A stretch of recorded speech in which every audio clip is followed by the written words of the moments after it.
अपनी security guard की duty खत्म करके घर लौटे बिरजू ने देखा उसकी माँ बाहर दरवाजे पर खड़ी हुई उसकी राह देख रही थी। अंदर आकर हाथ मुंह धोकर दोनों ने भोजन किया तो माँ ने उसे प्रसाद देते हुए कहा, आज गली के मोड़ वाली सुमन भी वैष्णो देवी मंदिर दर्शन कर आई, बस एक में ही हूँ जो कोई तीर्थ। माँ की ये बात सुनकर बिरजू मन मारकर रह गया। दरअसल गली में जब से पड़ोस में रहने वाली आंटी जी और उनके बच्चे अमृतसर गुरुद्वारे दर्शन करके आए थे, माँ भी जिद किए बैठी थी उसे भी ऐसे ही किसी तीर्थ स्थल पर दर्शन करने जाना है। वैसे उनकी ये इच्छा पूरी करने की तैयारी में बिरजू भी लगा हुआ था। बीते कुछ महीनों से अपने सिक्योरिटी सुपरवाइजर से वह कुछ एक्स्ट्रा ड्यूटी की बात भी कर चुका था ताकि वह भी मां को किसी तीर्थ स्थल की यात्रा करवा सकें और इन एक्स्ट्रा ड्यूटी से आने जाने के लिए कुछ पैसों का इंतजाम हो सके। उसकी कंपनी सुपरवाइजर ने उसे बताया था कि जल्द ही कंपनी सभी सिक्योरिटी गार्ड को सैलरी बढ़ाकर देने वाली है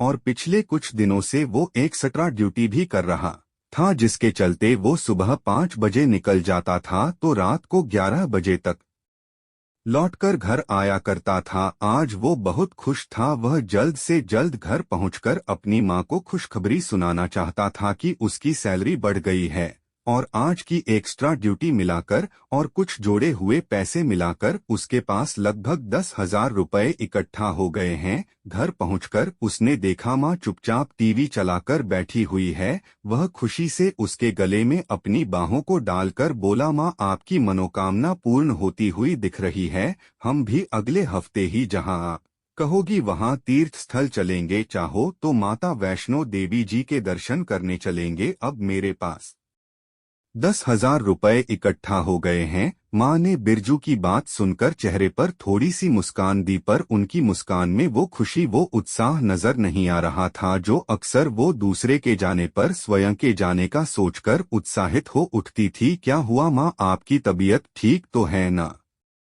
मेरी तबीयत को क्या हुआ भला, मैं ठीक हूँ माँ बोली।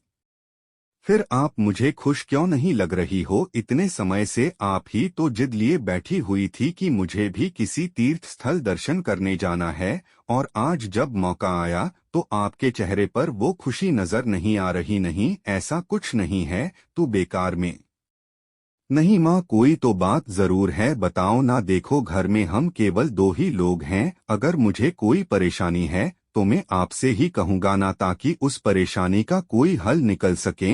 और यदि आप परेशान हो तो मुझे नहीं तो किसे बताओगी, कहो ना। बिरजू की बात सुनकर माँ ने एकटक उसकी ओर देखा और फिर बोली, बिरजू मैं सोच रही हूँ भगवान तो सभी जगह एक ही हैं, तो बेकार इतनी दूर जाकर। माँ की अधूरी बात से ही बिरजू समझ गया कि जरूर माँ के मन में जरूर कुछ चल रहा है। वह उसके हाथों को सिर पर रखकर बोला, क्या हुआ माँ बताओ मुझे। बिरजू आज गांव से रामू लौटकर आया तो बता रहा था, तुझे याद है तेरे पिता के दोस्त केशव चाचा, तेरे पिता के मुसीबत के वक्त में उन्होंने हम सबकी हमेशा बड़ी मदद की थी और हमेशा हमारा साथ दिया था। अब वो तो रहे नहीं, उनकी बेटी की शादी है अगले महीने। सोचती हूँ एक अकेली माँ कैसे इतना कुछ कर पाएंगी, तो वापस गांव चली जाऊं। अब उनकी आर्थिक स्थिति भी अच्छी नहीं है, उन्हें कुछ पैसे की मदद भी माँ कहते हुए झिझक रही थी। बिरजू ने माँ के हाथ को अपने हाथ में ले लिया और कहा, माँ आपका उस तीर्थ से इस तीर्थ जाने का फैसला सही है, मैं समझ नहीं पा रहा ये सब कहते हुए आप झिझक क्यों रही है। माँ इस दुनिया में बेटी के कन्यादान से बढ़कर कोई तीर्थ नहीं है